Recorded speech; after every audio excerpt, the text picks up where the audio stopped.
NASA zondi noodatiy shaklga ega asteroid suratlarini uzatdi.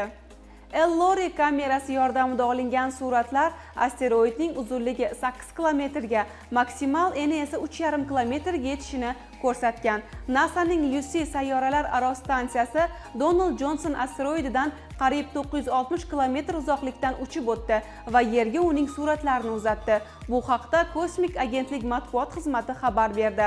Asteroid o'ziga xos shakli bilan ajralib turadi. U ingichka kashak bilan bog'langan ikkita obyektga o'xshaydi. Missiya rahbari Hal Levisonning so'zlariga ko'ra, osmon jismining tuzilishi Quyosh tizimidagi sayyoralarning shakllanish jarayonini yaxshiroq tushunish imkonini beradi. LORRI kamerasi yordamida olingan suratlar obyektning bir qismi ikkinchisidan kichikroq, ammo ularning kesmalari o'xshash. Yuza yorqin kulrang regolit va kraterlar bilan qoplangan. Qayd etilishicha, mazkur asteroid taxminan 150 million yil oldin shakllangan. Tadqiqotchilarning ta'kidlashicha, u ikki jismning o'zaro to'qnashuvi natijasida paydo bo'lmagan.